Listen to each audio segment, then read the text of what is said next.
Dr. Jack Kevorkian was responsible for another death this week, this time a 58-year-old woman. She is the 26th of Kevorkian's patients to die since 1990. When are people going to realize he is not a good doctor? Do not go to this man. The richest girl in the world, billionaire Athena Onassis, celebrated her 10th birthday this week. What's it like to be the richest girl in the world? Well, to give you some idea, at the party, they had 2 cakes.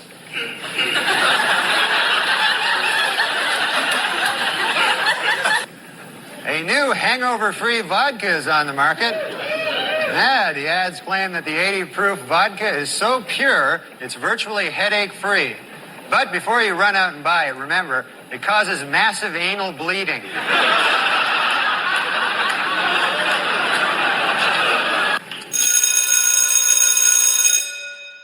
Good morning. It's Friday, Aristotle Friday, November the 24th, and this is The True Conservative. Welcome to all the butchers, bakers, and candlestick makers out there. I'm Ron, your host, and the only true conservative in the United States today. So today, after the Serenity Prayer and the patriotic song of the day, we will have 10 military shorts, the USS Missouri, Battle of the Bulge Part 1, and Aristotle for Everybody, Difficult Thought Made Easy. All that and more when I come back.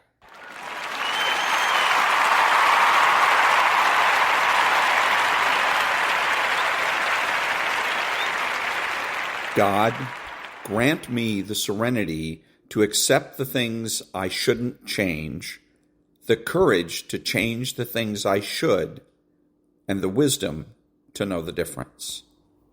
Amen.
Thank you. And now 10 military shorts.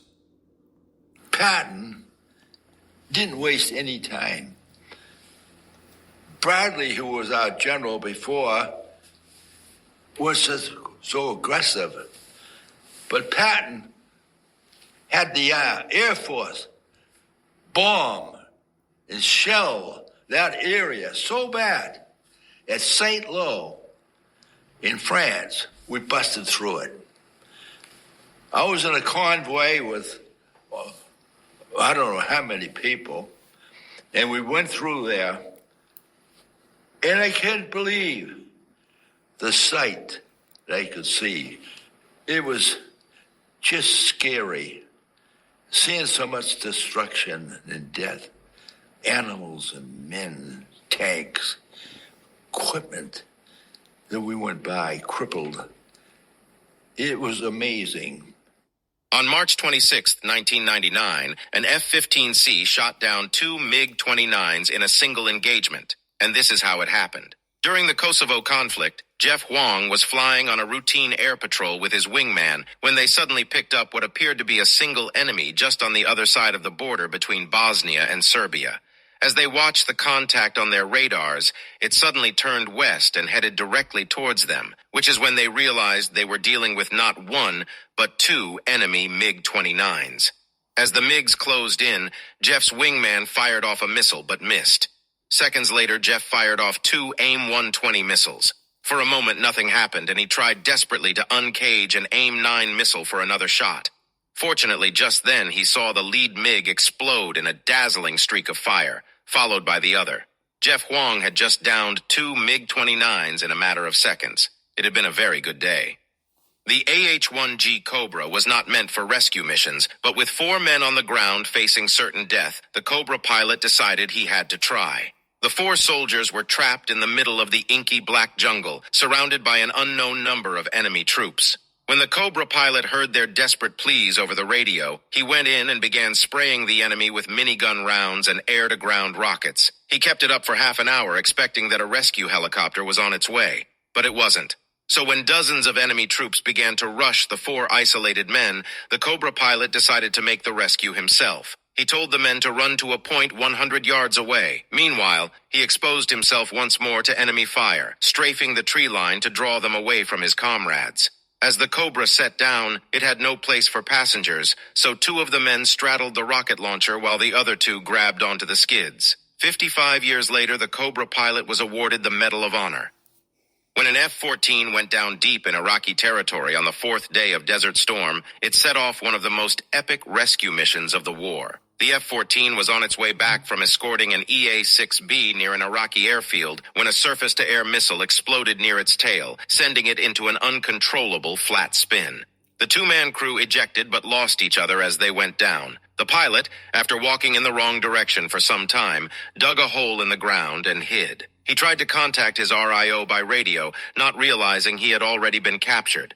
After hiding for 6 hours, he tried the radio again, and this time heard American voices and realized a combat SAR sortie was underway. But just as the rescue team was closing in, an Iraqi army truck began heading straight for him. Thankfully, the A-10 Sandys were there, and with 2 passes obliterated the threat with their 30mm cannons. As soon as an MH-53 got within 50 yards of the pilot, he jumped out of his hole and sprinted to the helicopter. The U.S. is at least mildly pissed at Israel, according to Axios. Yesterday, the Pentagon chief called his Israeli counterpart to issue a warning about trying to provoke a war with Hezbollah, because the U.S. believes that this will cause a regional war that will draw the U.S. and several other countries into the conflict. Now, Israel flatly denies that this conversation happened, but Axios says their sources in both countries claim the call was very direct and frank. The U.S. conducted another round of airstrikes in eastern Syria on bases used by Iranian proxies in the IRGC. This is U.S. forces have been attacked 4 times by Iranian proxies since the airstrikes yesterday. There have been at least 50 attacks on U.S. forces since October 17th, according to the Pentagon. The New York Times reported that President Biden has rejected more aggressive bombing options proposed by the Pentagon in hopes of not escalating into a war with Iran, with some now saying his hands are looking to be increasingly tied after today's attacks. The Biden administration sent an advisor to Lebanon last week to deliver a warning to Hezbollah via Lebanon's parliament, according to VOA. The advisor reportedly returned to America with the impression that Hezbollah wasn't interested in an actual war, Axios alleged. But despite this, Israel and Hezbollah keep climbing the escalation ladder with each other, hoping one will give up. Follow to stay in the loop. The F-22 Raptor is about to change forever. Whoever thought of this is genius. Let me explain. The F-22 Raptor, known as one of the world's greatest fighters, is going to get its biggest upgrade yet with the addition of advanced laser weaponry. The Air Force Research Lab, in collaboration with industry giants such as Lockheed Martin, has been carefully developing a compact yet immensely powerful laser known as Lance. This laser's crazy portability and reduced power requirements make it an ideal choice for the F-22.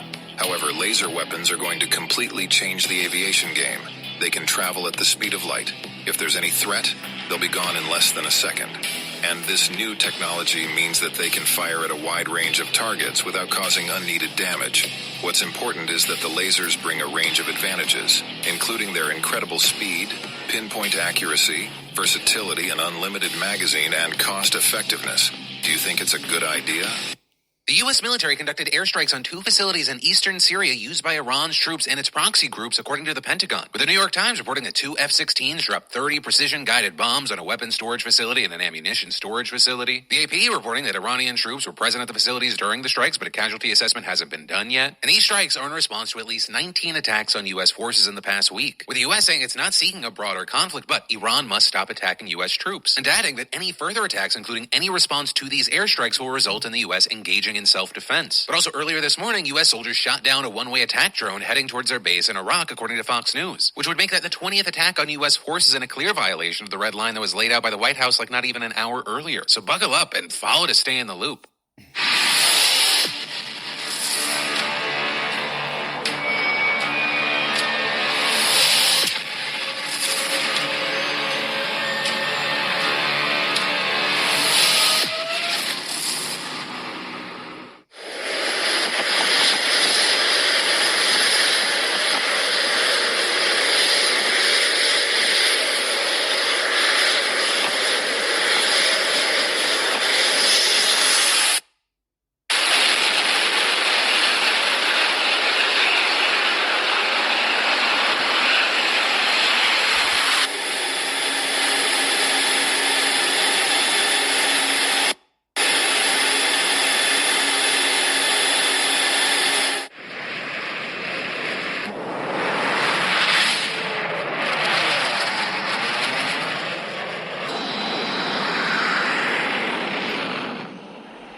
Meet Ghost, a stealth boat designed to glide under waves, unseen yet ready for action.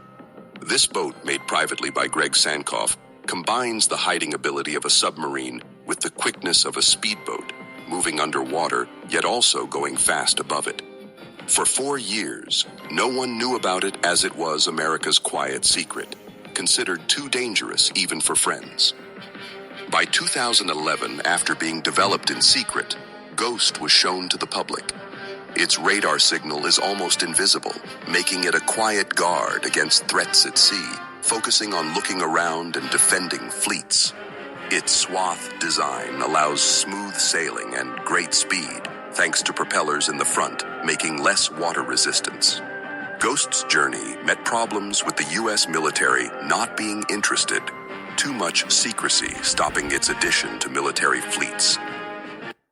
The JFD SEAL Carrier is an 8-man swimmer delivery vehicle designed for the covert insertion and extraction of combat diver units. In surface mode, the SEAL Carrier can travel at speeds of up to 30 knots for up to 150 nautical miles. It is powered by an onboard diesel engine and water jet. The SEAL Carrier can also be equipped with an optional secondary fuel bag that can extend its range to 300 nautical miles. In semi-submerged mode, the SEAL Carrier can travel at speeds of up to 15 knots. This mode is used to reduce the vessel's radar signature and make it more difficult to detect. The SEAL Carrier can also use its semi-submerged mode to fire weapons or conduct surveillance operations. In submerged mode, the SEAL Carrier can travel at speeds of up to 5 knots for up to 15 nautical miles. It is powered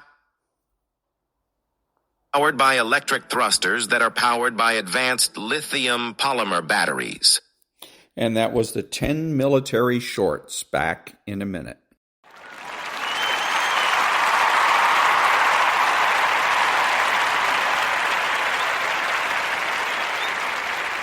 Thank you. And now from an account called The Operations Room, Desert Storm Battleship USS Missouri comes under Iraqi anti-ship missile attack, and it's 12 minutes long.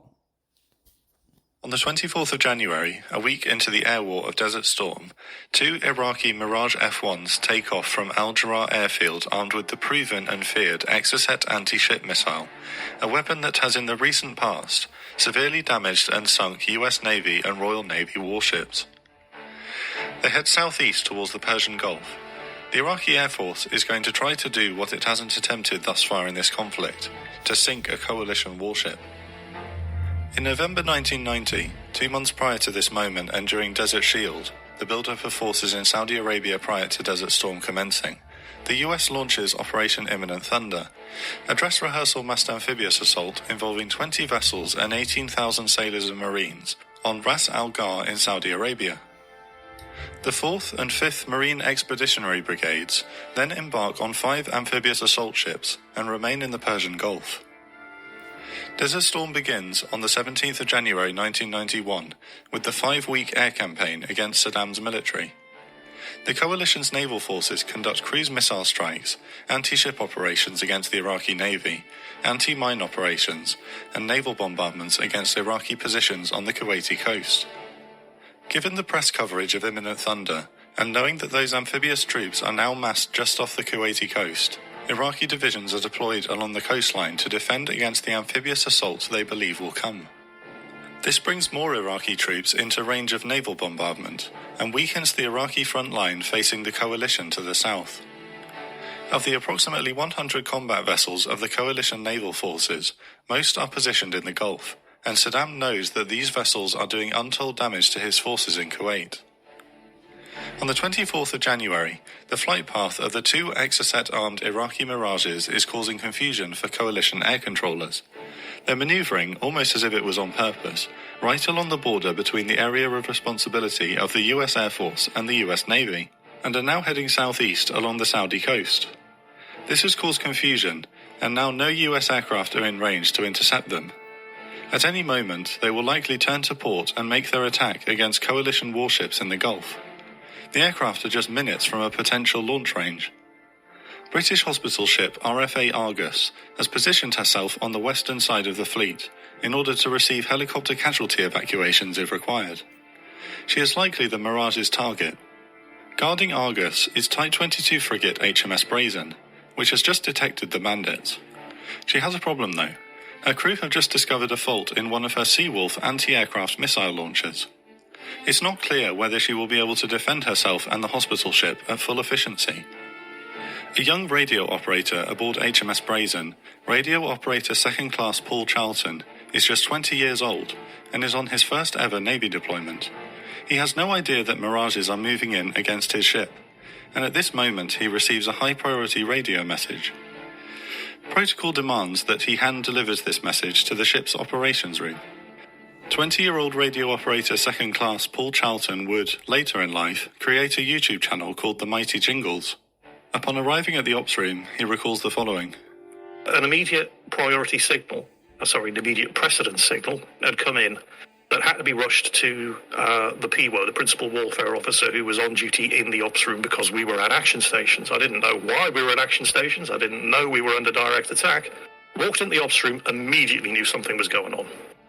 Got rugby tackled by the ORS, the ops room supervisor, who was a chief radar operator, and told in no uncertain terms to not bother anybody for at least the next 5 minutes. So I just had to stand there and wait, and had a grandstand view of the ops room coming together in order to fight this threat. So yeah, they were close. They were really close. The thing is, the procedure because they were going for the Argus, the hospital ship, we were just in the way. Our response would have been to put ourselves in the way. Intercept the missiles with Seawolf if we could, and if not, launch decoys and hope they went for the decoys, because if they didn't go for the decoys, we were going to have to take the hit. I tried to give this signal to the PWO and was immediately shoulder-starched by the ops room manager and told to leave them alone, don't interrupt, we're busy. And that was the precise moment when a pair of, I believe it was Saudi Arabian Air Force F-15 Eagles, intercepted these two bandits when they were about 2 or 3 minutes outside of Exocet launch range.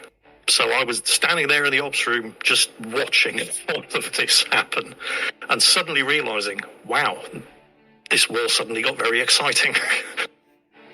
Anticipating that the Iraqis might also launch land-based anti-ship attacks against the coalition warships, the air campaign extends to include strikes against mobile launchers and storage facilities for Iraq's 50 to 70 Chinese-built HY-2 Seersucker land-based anti-ship missiles, a variant of the earlier Silkworm missile. Saddam has set up a storage facility inside a girls' school in Kuwait, correctly assuming that the coalition won't launch airstrikes against it. These images show the Seersucker missiles on trolleys in the school corridors. By the 20th of February, coalition intelligence believes that all launchers have been destroyed, along with most of the missiles in theatre. Unfortunately, this isn't the case. At 4:52 a.m. on the 25th of February, an A-6 intruder is flying on a bombing sortie over Kuwait and Iraq. The crew spots 2 plumes of smoke as 2 land-based anti-ship missiles are launched out into the Persian Gulf. The first crashes into the sea immediately, but the second levels out and makes its way towards its target, a battleship that first served in World War II, the USS Missouri. The missile travels at just under the speed of sound, but at a relatively high sea-skimming altitude of between 400 and 700 feet. The A-6 that spotted the launch transmits a warning to US Naval Forces Central Command, but this hasn't been forwarded to the group in time. The Missouri is escorted by US Navy frigate USS Jarrett and minesweeper USS Avenger, and British Royal Navy destroyer HMS Gloucester, frigate HMS London, and minesweeper HMS Cattistock. Gloucester is the first to detect an incoming contact by radar at 21 nautical miles range, inside a designated air lane for coalition aircraft returning home after hitting targets in Iraq and Kuwait.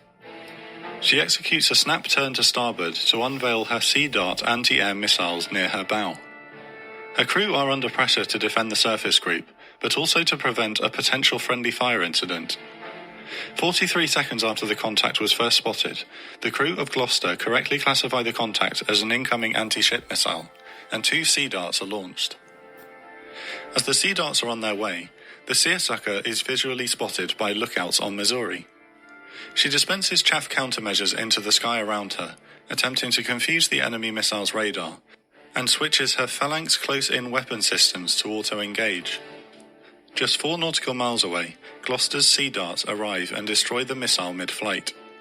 Missouri's Phalanx never opens fire, possibly because its radars were being confused by her own chaff, or because the Seersucker hadn't achieved a good lock and appeared to be missing astern of her. The entire defensive engagement, from detection to classification and successful interception, has taken 89 seconds. The A-6, which had spotted the missile launch, attacks the launcher with cluster bombs. The following morning of the 25th of February, further air operations are conducted to find and destroy Seersucker launchers. HMS Gloucester is replaced by Falklands War veteran Type 42 destroyer HMS Exeter, and in the afternoon, the surface group is in the same position with Missouri conducting coastal bombardments. Exeter receives a radio report from minesweeper HMS Atherstone that she's visually spotted a plume of smoke near the coast to their west. Her crew don't know for sure what it was, but the plume would be consistent with another Seersucker launch against the surface group. Exeter alerts the other ships in the group that another potential missile could be inbound. The observed smoke was actually from the detonation of a Kuwaiti oil well near the coast by Iraqi forces, but the surface group don't know this and must treat the threat of an incoming missile very seriously. This time, frigate USS Jarrett is quite close to Missouri, at just 2 to 3 nautical miles. Both switch their Phalanx systems into auto-engage mode. Missouri begins to launch chaff pods into the air around her, again to confuse the supposed incoming weapons radar seeker. However, as the chaff pods explode above her, dispensing thousands of metal strips into the air, USS Jarrett's Phalanx system automatically classifies the chaff as a target. The gun slews to starboard and fires a 220-round burst of 20mm fire into the chaff cloud just above the Missouri. 4 of these rounds hit the Missouri herself, 2 of which penetrate lightly armoured areas of the ship, but luckily no casualties are suffered. A second chaff cloud explodes above her, and again Jarrett's phalanx opens fire on it, but this time is manually shut off by an alert sailor. The events shown here are the only attempts by the Iraqi military to directly attack coalition warships in the Gulf. The more continuous threat was posed by Iraqi naval mines, an obstacle that would have made an amphibious assault on the Kuwaiti coast perilous. No such assault was attempted in the end, but General Norman Schwarzkopf would later say he had every intention of conducting amphibious operations if they became necessary, and that he was glad that Saddam feared such a possibility enough to concentrate his forces inside Kuwait, allowing for the ease of the ground forces left hook north and east to cut them off when the ground campaign commences.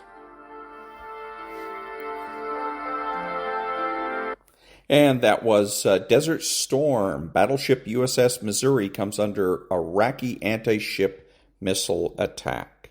Back in a minute.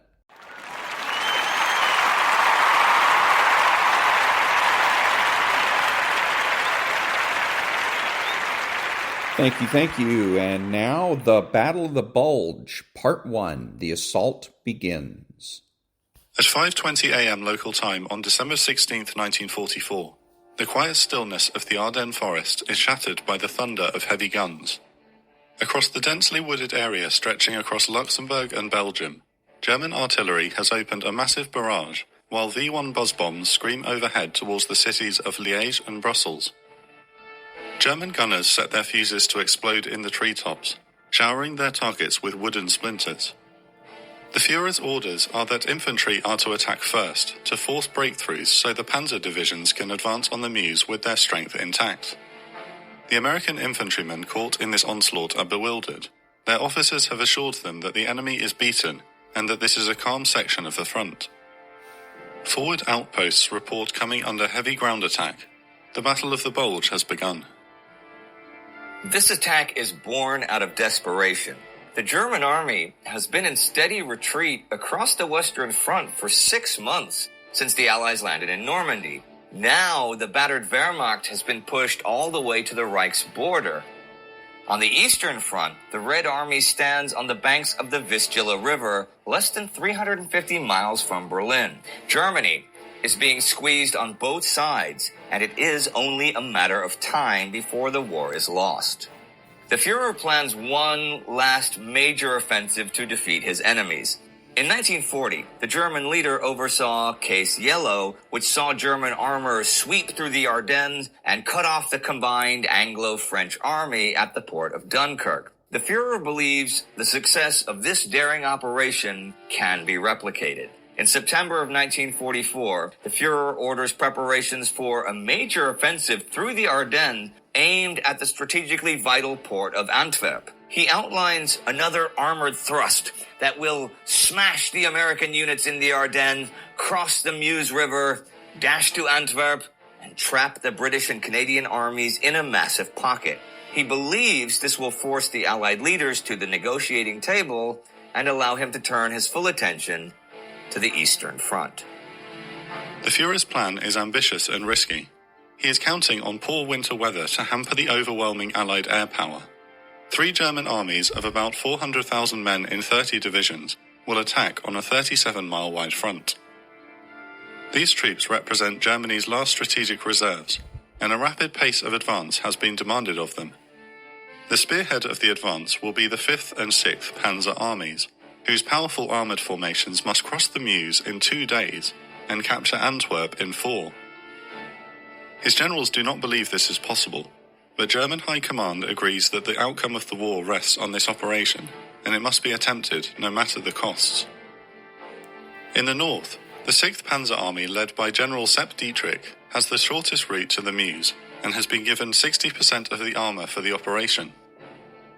At the tip of the spear is Kampfgruppe Piper, a powerful SS Panzer unit led by Obersturmbannführer Joachim Piper, and comprised of grizzled veterans of the Eastern Front. Piper's route has been personally chosen by the Führer, and his men are expected to be the first German formation across the Meuse. In the centre, 5th Panzer Army, under the command of General Hasso von Manteuffel, must take the towns of Saint-Vith and Bastogne, 2 critical road junctions that are of paramount importance to the German advance. Their paved roads will allow the armor of the Panzer Lehr, 2nd Panzer and 116th Panzer Divisions to race towards the Meuse with great haste. The southern shoulder is assigned less importance, with General Erich Brandenberger's 7th Army relegated to protecting the flank of the advance. When the attack begins in the north, a platoon of 18 men and 4 artillery observers under the command of Lieutenant Lyle Buch Jr. are holding the strategically important village of Lanzerath, along with a section of tank destroyers. The Germans must take this town before the tanks of Kampfgruppe Piper can get moving towards the Meuse.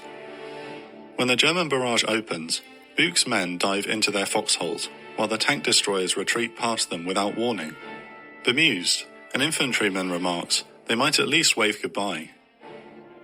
Buch's men soon spot a full regiment of German Fallschirmjäger paratroopers marching up the hill toward them in a twin column.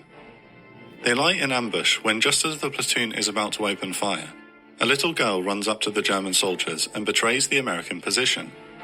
The paratroopers dive to the ground and a firefight breaks out. Despite losing the chance for an ambush, Lieutenant Buch's men fend off multiple attacks from the Fallschirmjägers. He constantly calls for artillery support on the radio, only to be told that fire missions are needed elsewhere, as the observers disbelieve what Buch is seeing. Fed up after being rejected again, he responds, "God damn it, don't tell me what I don't see. I have 20/20 vision. Bring down all the artillery you've got on the road south of Lanzerath. The whole goddamn German army is coming down the road." His artillery support never comes. Nonetheless, his tiny force continues to hold their position against wave after wave of German attacks. Facing the German formations are a hodgepodge of American units. In the north, the inexperienced 99th and 106th Infantry Divisions have not seen serious combat before and have been placed in the Ardennes to gain gradual experience. To their south, the 4th and 28th Infantry Divisions are battle-hardened formations that are deployed to this quiet sector of the front to recover from the terrible losses they suffered in the Battle of the Hurtgen Forest. They are part of General Troy Middleton's 8th Corps, which is spread thinly across the front. The 2nd Infantry Division, along with elements of the 9th Armoured Division, are also in the region. The Western Allies have made critical mistakes in their preparation, and intelligence has failed to detect the imminent offensive. However, it is complacency that will cost the Allies the most. A sense of victory fever has infected Allied high command, a belief that the Third Reich is on the verge of collapse and no longer capable of offering resistance. When 12th Army Group Commander General Omar Bradley is informed about increased German activity in the Ardennes, he dismisses the warning, stating, "Let them come." As it turns out, it will be Bradley's troops who will soon bear the brunt of the fighting. Meanwhile, Lieutenant Buch's men continue to stand their ground against a force which outnumbers them 22-1. However, as night falls, the German paratroopers manage to flank Buch's position through the forest to their rear. Despite being enveloped, Buch's men continue to resist until they run out of ammunition and are captured. Incredibly, his 22 men have held up a regiment of over 500 paratroopers for an entire day and have inflicted 96 casualties, at a cost of just 1 man dead and several wounded. However, their most important achievement is delaying the advance of the entire 1st SS Panzer Division Leibstandarte along with Kampfgruppe Piper. They will later be awarded the Presidential Unit Citation, the only platoon to receive this honor in the Second World War. In the center, the 5th Panzer Army attacks without an artillery barrage, catching the 106th and 28th Infantry Divisions completely by surprise. The commanding officer of the 106th Division, Major General Alan W. Jones, loses contact with his forward units almost immediately. Jones can only sit helplessly at his headquarters in St. Vith, as his division struggles with the German onslaught. In Versailles, Supreme Allied Commander Dwight Eisenhower is celebrating his promotion to General of the Army with General Bradley, when he's interrupted by news of the attack.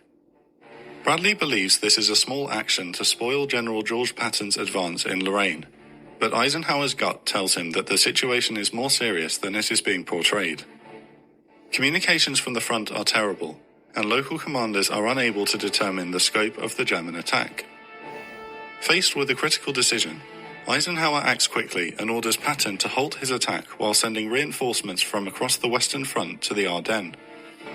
His intuition proves to be correct. By the afternoon, Allied command understands that a major offensive is underway.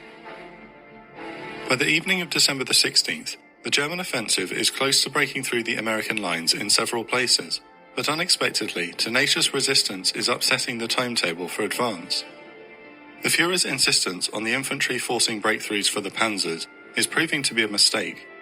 In many places, the infantry lack the firepower to press home the attacks. To aid the ground assault, Colonel Friedrich von der Heydter, whose men had fought Easy Company of the 101st Airborne at Carentan, has been ordered to paradrop 1,300 Fallschirmjägers behind American lines to capture vital crossroads and disrupt American supply. The operation had been initially scheduled for the night of the 15th of December, cancelled, and then rescheduled for midnight on the 17th. The drops are a complete disaster because of windy conditions along with inexperienced soldiers and pilots. Some transports never drop and return to base while others drop their paratroopers in German territory. Von der Heydter only manages to rally 300 mostly combat-ineffective men once the drops are finished. The 285th Field Artillery Observation Battalion of the American 7th Armored Division is one of the many formations that has been ordered into the Ardennes by Eisenhower. They arrive on the northern shoulder of the German attack, the morning of the second day of the battle. As the convoy of trucks approaches the town of Bonnier, south of Malmedy, they pass Belgian civilians who frantically point down the road and shout, "Bosch, Bosch." The unsuspecting GIs merely wave back, not understanding what the locals are saying. When the convoy reaches the Bonnier crossroads, they run straight into Panther tanks and SS Panzer Grenadiers.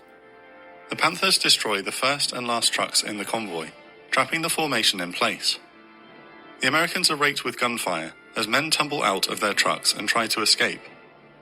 This is the vanguard of Kampfgruppe Piper, which has finally broken through and advanced rapidly throughout the morning.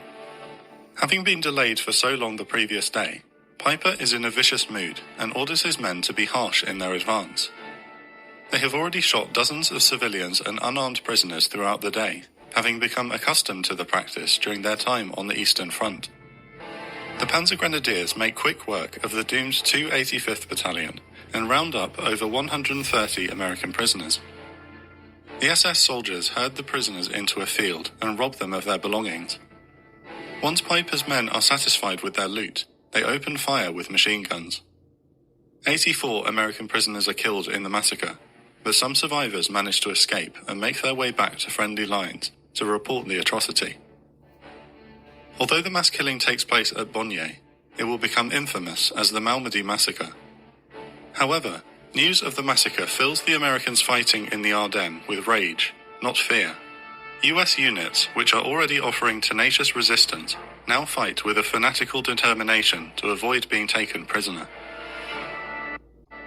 In Saint-Vite, General Jones of the 106th Division receives the chilling news that 2 of his forward regiments have been cut off by the German advance. Later that afternoon at 2:30 p.m., Jones hears small arms fire and can see for himself the tanks of the 116th Panzer Division approaching the town. He also receives reports that enemy armour is 6 miles behind his lines. Nonetheless, Jones's shattered division, along with elements of the 7th Armoured and other retreating units, form a scratch team to defend Saint-Vite in a horseshoe shape. They must deny the Germans the critical road junction as long as possible. Further to the south, Major General Norman Coter's 28th Infantry Division is taking a pounding. Coter has already distinguished himself in the war when he personally led the breakout from Omaha Beach on D-Day, but his understrength division is a shadow of its former self when it was the first American unit to parade through the streets of liberated Paris. Yet, Coter's men continue to offer fierce resistance. A platoon of American infantry are holding the village of Holstham to the east of Coter's headquarters in the strategic town of Vils when they spot German tanks approaching their position. Despite having 2 bazookas, only their commanding sergeant knows how to operate the anti-tank weapon.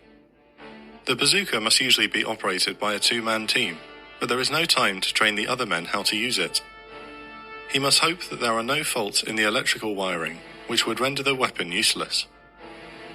The sergeant grabs a bazooka and sets out to hunt the tanks, hoping to catch them in the vulnerable rear of the vehicle. He instead rounds the first corner and comes face to face with the leading Panzer IV. The massive vehicle stops and takes aim, but the sergeant fires a shot that fails to penetrate the tank's frontal armor and ducks behind a house. The Panzer obliterates the building with its 75mm gun. Unharmed and undeterred, the sergeant runs to the second story of an adjacent house and fires 2 more ineffective bazooka rounds into the side armor. The bazooka was designed to penetrate 3-inch armor, but the armored side skirts on the upgraded Panzer IVs are deflecting the shape charges. The weapon is out of its element in this fight. Finally, his 4th shot damages the turret and the tank retreats along with the rest of the Panzer IVs. Despite its ineffectiveness in armor penetration, the bazooka's convenient loading mechanism allowed the sergeant to fire off 4 rounds in less than a minute. Little do the Americans in Holstham know that they are the only unit between the leading elements of the Panzer Lehr Division and Cota's headquarters in Wiltz. Wiltz will hold out for another 2 days, further frustrating the German advance. Despite these acts of heroism, the 28th Infantry Division is essentially destroyed by the end of the second day of the offensive. Although they have been massively delayed, the 5th Panzer Army has finally broken through in the centre, and the road to Bastogne is open. The 2nd Panzer and Panzer Lehr divisions race towards the strategic crossroads with little resistance in their way. In the north, Kampfgruppe Piper is spearheading the 6th Panzer Army's advance towards the Meuse, with American units trying to regroup on the Elsenborn Ridge. Eisenhower recognizes this, and now moves every available unit to the front. Exhausted former drivers of the now defunct Red Ball Express, the truck supply system halted in November, are ordered to abandon their new assignments and instead drive to every Allied assembly area to pick up units. The 82nd and 101st Airborne Divisions have been resting and refitting in Rheims, when both divisions are alerted to the developing crisis. While the 82nd has had more time to replenish its ranks after tough fighting in Operation Market Garden, the 101st is short of everything. The division is under strength, has reduced stocks of ammo, and no winter clothing. General Maxwell Taylor, commanding officer of the 101st, isn't even in the country, and temporary command has been passed to Brigadier General Anthony McAuliffe. Regardless, they are ordered onto trucks which set off for the Ardennes. The 82nd Airborne will be sent to the northern shoulder to hold the Elsenborn Ridge, while the 101st will be deployed to Bastogne in the centre. Among these are the men of Easy Company, 2nd Battalion, 506th Parachute Infantry Regiment. They are now a small part of the more than 250,000 Allied soldiers racing towards the Ardennes to blunt the German breakthrough. The swift turnaround of so many men and material to the Bulge is one of the greatest logistical achievements of the Second World War. In Paris, Ernest Hemingway, the famous author-turned-war correspondent, is recovering from bronchitis when he hears news of the German attack. He is determined to rejoin his unit, the 4th Infantry Division, which is now engaged in desperate fighting on the southern shoulder of the enemy advance. Amid scenes of chaos in the Ritz Hotel with American military police ordering officers and men to return to their units, Hemingway's brother Lester finds him in his hotel room packing a Thompson submachine gun along with ammunition. Hemingway explains to his brother, "There's been a complete breakthrough. This thing could cost us the works. Their armor is pouring in. They're taking no prisoners. Load those clips and wipe every cartridge clean." Join me in Enlisted for free on PC, Xbox X and S, and PS. And that was Battle of the Bulge, animated Part 1, The Assault Begins, from the Operations Room. Back in a minute.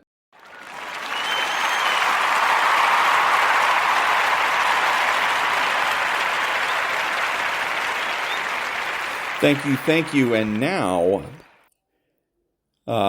Aristotle for Everybody. Difficult Thought Made Easy by Mortimer Adler. Chapter 23, the last chapter. God. Aristotle's view of the universe as eternal, as everlastingly undergoing change, leads him to question the cause of everlasting change. He attributes all the changes constantly occurring on earth to the motion of the heavenly bodies. But what keeps them everlastingly in motion? It cannot be something that is itself in motion or changing in any way. If it were, it too would need a cause of its motion, a cause of its changing. Given infinite time, one might go back from effect to cause in an infinite series and never reach a first cause, a mover in motion that is not itself moved by something else in motion.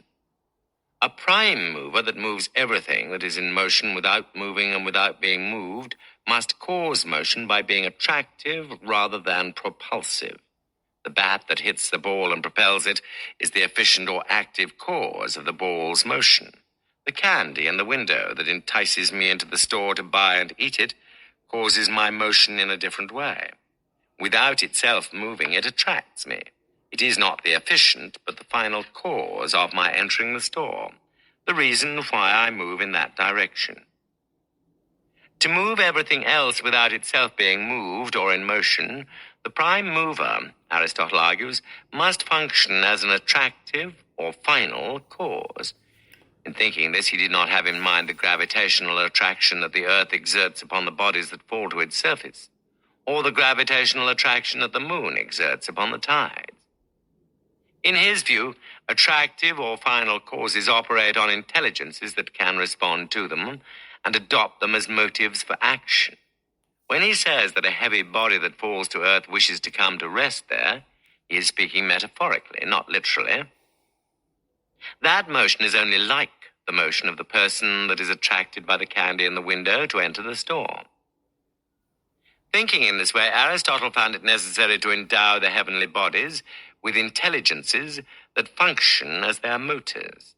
As the engine of an automobile is its motor, so an intelligence is the motor that keeps a star in motion. But unlike the automobile engine, which must itself be set in motion, the celestial intelligences function as motors through being attracted by the prime mover of the universe. To be an unmoved and eternal mover of a universe everlastingly in motion, the prime mover must be immutable. But to be immutable, in Aristotle's view, it must also be immaterial. Anything that is material has potentialities. It is subject to change or motion. It is also imperfect, for at any time it is not actually all that it can be. We have seen in earlier chapters that that which is purely or completely potential cannot exist. Nothing exists that is not actual in some respects, while being potential in other respects. The reverse, however, is not true.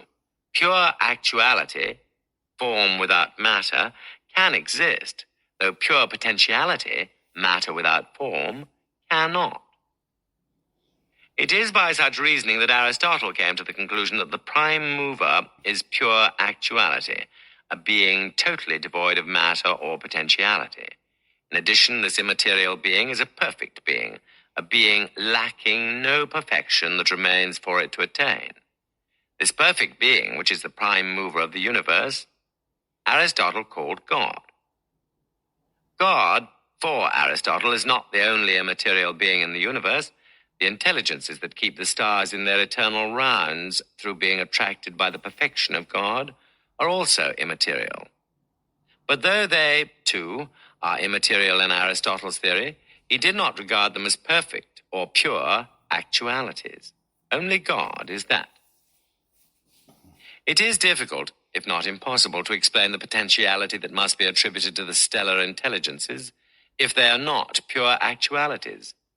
Something that is both immaterial and has potentiality does not fit easily into Aristotle's scheme of things. To modern ears, Aristotle's account of what keeps the universe everlastingly in motion sounds mythical. Yet it is interesting to follow the reasoning that led him to affirm the existence of the immaterial and perfect being that he called God. That reasoning provided a model for later thinkers in their efforts to prove the existence of God. Not Aristotle's God, but the God of Genesis, the God who created the world out of nothing. The conception of God as prime mover and the conception of God as creator are alike in three respects: the immateriality, the immutability, and the perfection of the divine being. But Aristotle's prime mover only serves to account for the eternity of the universe and its everlasting motion. It was the need to explain that which led Aristotle to develop his theory of the motion of the heavenly bodies and his concept of the prime mover as the final cause of their movements. Aristotle did not think it necessary to explain the existence of the universe. Being eternal, it never came into existence, and so, in his view, it did not need an efficient cause that brought it into being, a cause that operated like a human maker who produces a work of art. We ordinarily speak of the human being who makes something as creative. However, the human creator always has materials of nature to work on. He does not make something out of nothing. He is therefore not creative in the way that God is thought to be creative. The conception of God as creator arose from the need to explain the existence of the universe, as the conception of God as prime mover arose in Aristotle's mind from the need to explain the eternity of the universe and its everlasting motion. It is difficult to determine whether the conception of God as creator would have arisen in the minds of later thinkers in the West had it not been for the opening sentence of Genesis, which reads, "In the beginning God created the heavens and the earth." This is regarded as divinely revealed truth by the three major religions of the West, Judaism, Christianity, and Islam. It would be both natural and reasonable to ask whether Aristotle would have accepted or rejected what is asserted by that sentence. Since he thought the universe to be eternal, would he not have denied that the universe had a beginning? And denying that, would he not also have rejected the notion of a God who created it? If to create is to cause something that does not exist to come into existence, comparable to what the human artist does in producing a work of art, then a world that has no beginning does not need a creator. But even a world that has no beginning may need a cause for its continued existence if its existence is not necessary. Something that does not necessarily exist, in Aristotle's view, is something that may or may not exist. If the world does not exist necessarily, it may cease to exist. What, then, keeps a world that may cease to exist everlastingly in existence? Aristotle did not himself raise or face that question. If he had, he might have reasoned his way to the conclusion that a cause was needed to keep the universe everlastingly in existence, just as he did reason his way to the conclusion that a cause was needed to keep the universe everlastingly in motion. By a slight shift in the meaning of the word creator, the conclusion so reached might have led to the conception of God as creator, not just as prime mover. In one sense of the word, to create is to cause something that does not exist to come into existence. In another sense of the word, a more subtle sense perhaps, to create is to cause the existence of that which may or may not exist without regard to its coming into existence. It is in the latter, more subtle sense of the word that Aristotle might have conceived God both as prime mover and as creator. The Aristotelian theories described in this chapter and the theory that I've suggested he might have developed within the framework of his philosophy are not common sense. They're not even refinements of common sense, though they may be based on such refinements. In this very important respect, the theories dealt with in this chapter differ from the philosophical views we have considered in earlier chapters of this book. The theories dealt with in this chapter might be regarded as Aristotle's theology, not his philosophy. If his theology is not related to our common sense thought, as his philosophy is, it is at least related to common religious beliefs that have prevailed in Western civilization for more than 2,000 years. This fact is my reason for thinking that Aristotle's conception of God and the reasoning that led him to develop it should be included in this book.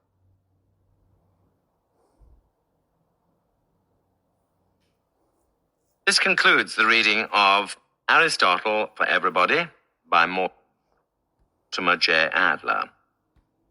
And so next week, next Friday, I'm going to pick up where we left off on the book called Police Craft.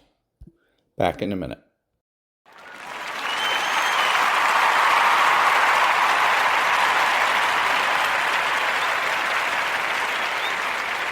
Thank you. This is Ron, your host, the only true conservative in the United States today, bidding adios to all the butchers, bakers, and candlestick makers out there, and reminding you to be honest, smart, and beautiful, and remember that the left has no authority, no power, and they can't win.